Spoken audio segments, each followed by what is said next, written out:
एक बहू अपनी सास को वृद्धाश्रम से जब लेने जाती है तो वहीं पर उसका पिता उसी वृद्धाश्रम में मिलता है। तो बहू हाथ जोड़कर अपनी सास से माफी मांगने लगती है, लेकिन पिता कहता है कि बेटा, तुझ में और मेरी बहू में कोई फर्क नहीं है। हालांकि बेटी कहती है कि जब आपको यहाँ छोड़ा गया तो आपने मुझे क्यों नहीं बताया। पिता ने साफ साफ कहा कि तुम में और मेरी बहू में कोई फर्क नहीं है, तो तुझे क्या बताता। मुझे क्या पता था कि तुमने समधन को वृद्धाश्रम में छोड़ रखा है। आइए जानते हैं दोस्तों इस कहानी को, क्योंकि इस कहानी में स्पेशल बात यह है कि ये जो महिला थी जिसे वृद्धाश्रम छोड़ा गया था, इस महिला ने पूरा संघर्ष जीवन में किया, और जो इसने अपने बेटे के लिए किया शायद ही कोई महिला आज के समय में कर सकती है। तो आइए जानते हैं इनके संघर्ष को। नमस्कार, मैं महक चौधरी। आज की जो कहानी लेकर आई हूँ वो उत्तर प्रदेश के फिरोजाबाद से है। यहाँ पर एक परिवार रहता है। परिवार में पति पत्नी है। पत्नी का नाम किशोरी देवी है। पति जो कि जसराम है और जो अपनी पत्नी को बहुत खुश रखना चाहता है, क्योंकि जो जसराम था वो अनाथ था। उसके बचपन में माता पिता चले गए थे और उसके बाद उसकी शादी होती है, और शादी के बाद सिर्फ पति और पत्नी दोनों ही एक कमरे के घर में रहा करते थे। धीरे धीरे वक्त निकलता है और मानो किशोरी की खुशियों को नजर लग गई हो। जैसे ही उसकी शादी को 6 महीने बीतते हैं तो उसके पति की डेथ हो जाती है एक हादसे में। जब उसकी डेथ होती है तो अब किशोरी अकेली रह जाती है। गांव में रहने वाले लोग कहते हैं कि ना तो तेरे पास जमीन है, थोड़ी सी ये जमीन है, 1 बीघे समथिंग उसके पास जमीन आती थी खेतों में, और वो एक घर था 1 कमरे का। इधर उस लड़की के माता पिता भी कहते हैं कि बेटा, उम्र बहुत लंबी है, तुम्हें शादी कर लेनी चाहिए।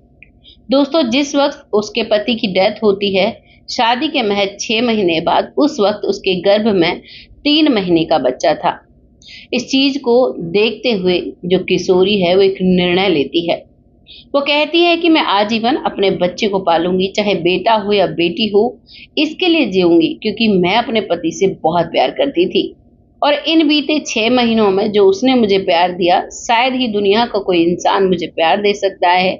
और अगर मैं इस बच्चे को जन्म नहीं देती हूँ तो उम्र भर का पाप मेरे सर चढ़ेगा, और अगर मैं इसे जन्म देकर आपको देती हूँ, यानी कि लड़की के माता पिता कहते थे कि हमें दे दो, हम इसका देखभाल करेंगे, लेकिन वो नहीं मानती है और वो अपने बच्चे को पालने का निर्णय लेती है। इस निर्णय को देखते हुए गांव वाले भी किशोरी जी की बहुत ज्यादा सराहना करते हैं और उसे आदर सम्मान की नजरों से देखने लगते हैं।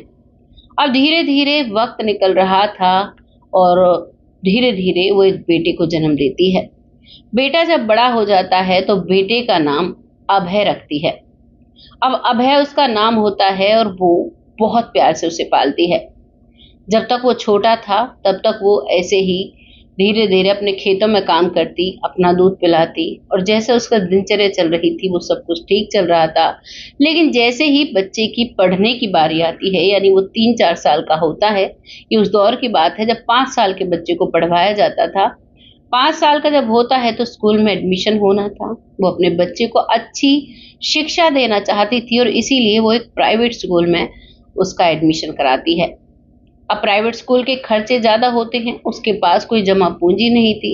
ले देकर सोने की कुछ चीजें थी वो बेचती है और अपने बेटे की किताबें, ड्रेस और उसकी फीस भरती है और अपने काम को करती रहती है। धीरे धीरे वक्त निकलता है, वक्त के साथ जरूरतें और बढ़ती हैं।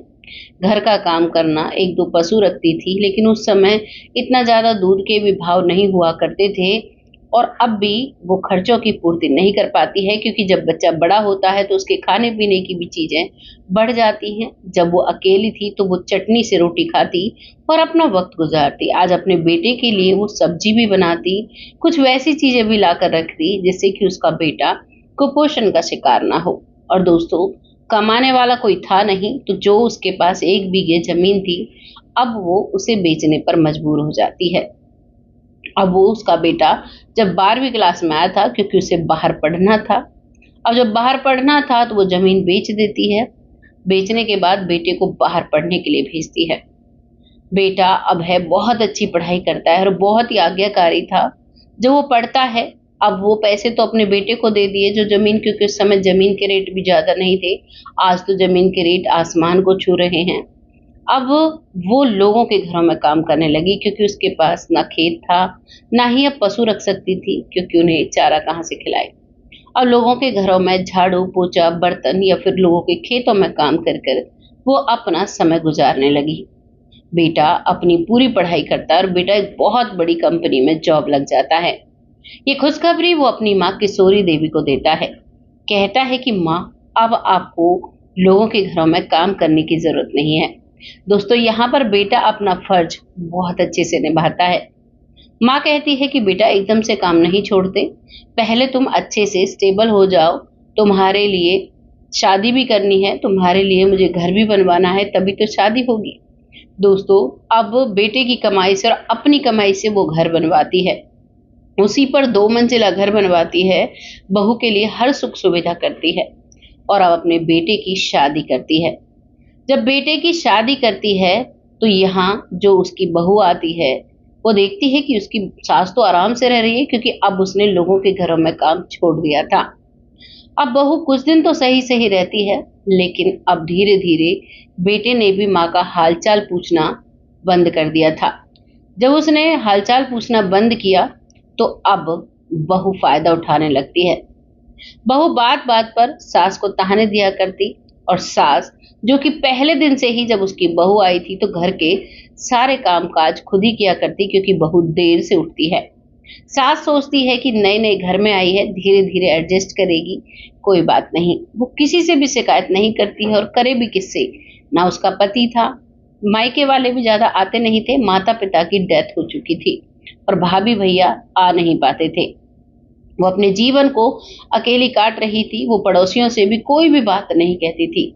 जब भी पड़ोसी कहते कि अब तो तुम सुख भोग रही हो बहू का, तो वो हंसकर कहती कि हाँ, मेरी बहू बड़ी अच्छी है, मेरा बहुत अच्छा वक्त बीत रहा है।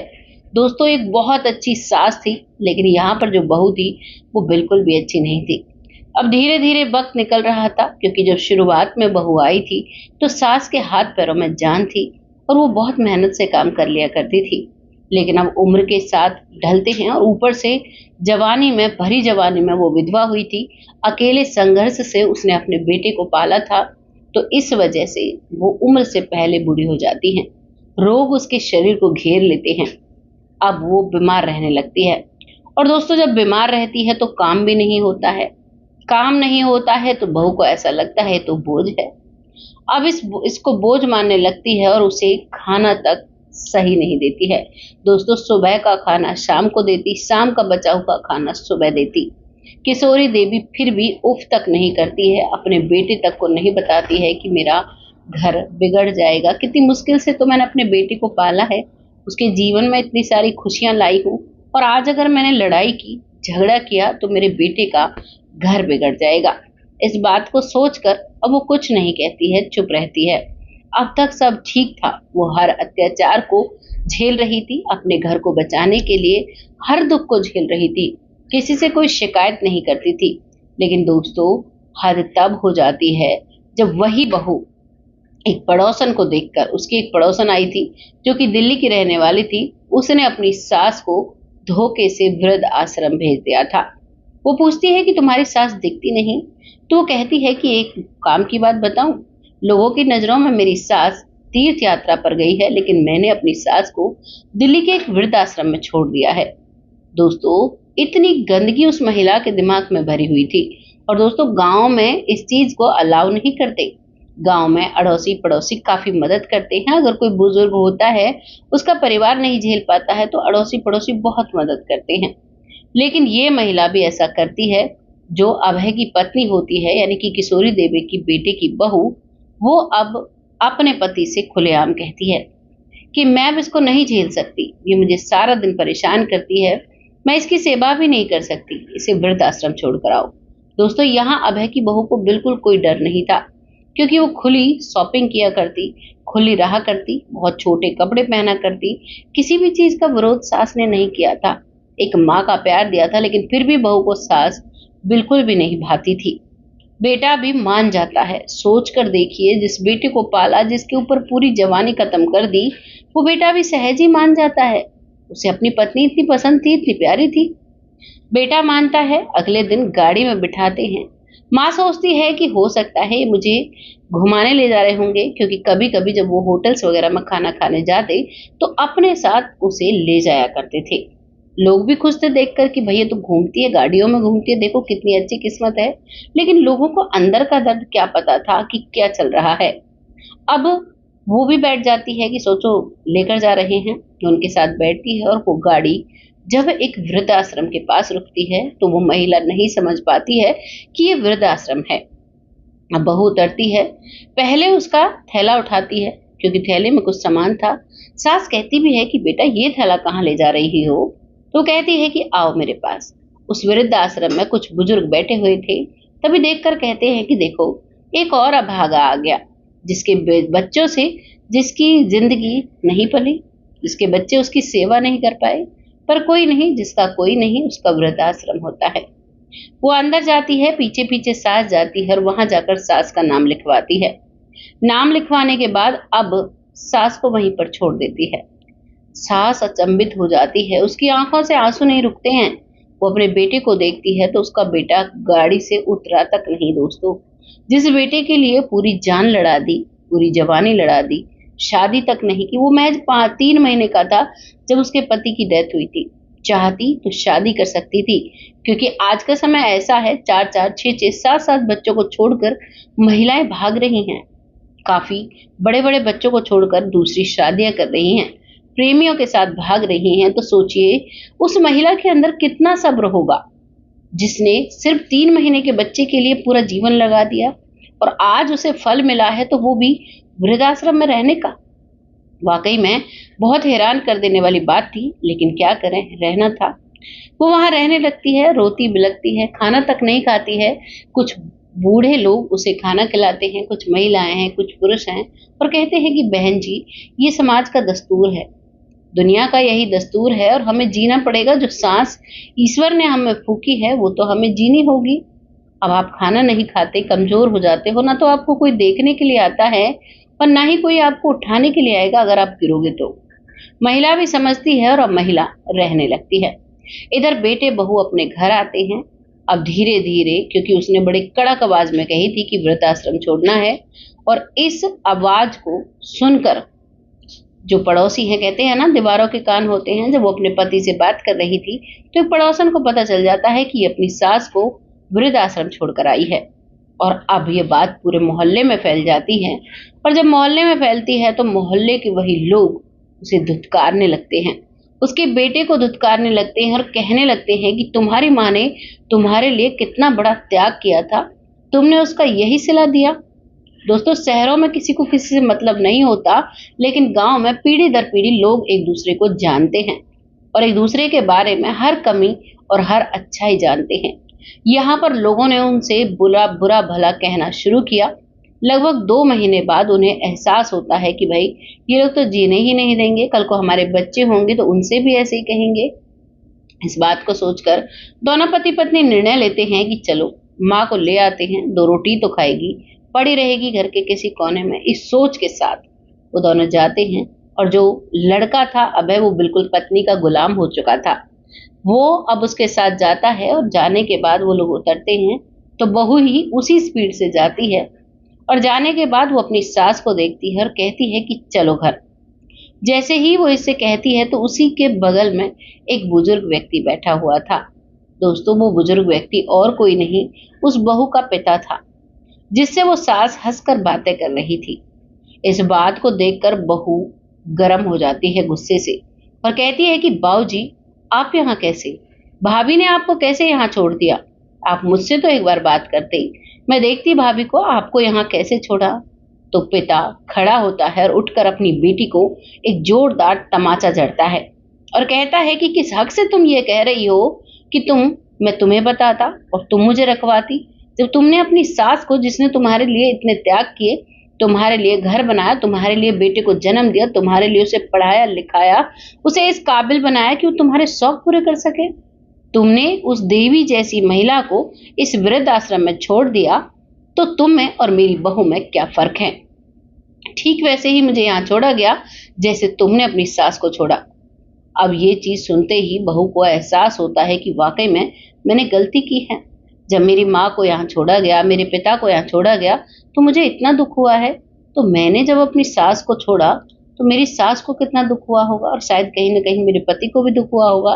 लेकिन दोस्तों, वो जो लड़का था ना अब है, वो एहसान फरामोश था। उसे ना कोई दुख था ना दर्द था, सिर्फ उसे अपनी पत्नी दिखती थी। अब यहाँ पर वो हाथ जोड़कर कहने लगती है कि माँ जी, घर चलो, मुझे माफ कर दो, मुझसे गलती हो गई। फिर वो लड़का भी आता है पीछे पीछे और वो भी कहता है कि माँ घर चल, बहुत बड़ी गलती हो गई, मुझे माफ नहीं करेगी? मैं तेरा बेटा हूं ना, मैं तेरा लाडला हूं। लेकिन माँ मुंह फेर लेती है और कहती है कि बेटा, अब मुझसे 2-2 दिन का खाना नहीं खाया जाएगा। अब मैं ऐसे घुट घुट कर नहीं जी सकती। यहाँ मेरे दोस्त बने हैं, यहाँ मुझे एक नई जिंदगी मिली है, यहाँ मैं लोगों से बातें करती हूँ। वहां मैं खुलकर भी कोई बात किसी से नहीं कह पाती थी, क्योंकि मुझे लगता था कि मेरे बेटे बहू की बदनामी होगी। लेकिन आज मैं यहाँ खुलकर जी रही हूँ, तो मुझे तो उस घर में नहीं जाना है, मुझे माफ करो। हाथ जोड़कर पीठ फेर लेती है और वहां से चली जाती है। अब उस लड़की का पिता बचता है और कहता है कि जाओ, यहाँ से अभी की अभी निकल जाओ, तुझमें और मेरी बहू में कोई फर्क नहीं है, और तू तो मेरी बहू से भी बेकार है, क्योंकि मैंने अपने बेटे के लिए इतना त्याग नहीं किया जितना तुम्हारी सास ने किया था। तुमने इसके एक भी त्याग को ध्यान नहीं रखा। और तुम ये कैसे भूल गई, जब मैंने तुम्हारी शादी की थी तो मैंने तुमसे स्पेशली कहा था कि बेटा, तेरी सास सास नहीं देवी है। इसने अपने पूरे जीवन को दांव पर लगा दिया। इस बात को सुनकर वो चुप रह जाती है, क्योंकि आज उसके पास कोई भी जवाब नहीं था, कोई भी सलूशन नहीं था इस प्रॉब्लम का, जो कि उसने खुद ने खड़ी की थी। दोस्तों, वहां से वापस आ जाती हैं।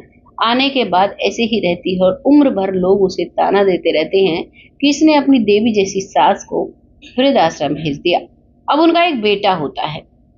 बेटे से सभी कहते हैं कि तुम भी अपने माँ बाप को वृद्धाश्रम छोड़ोगे ना, क्योंकि तुम्हारे माँ बाप ने तुम्हारी दादी को वृद्धाश्रम छोड़ा।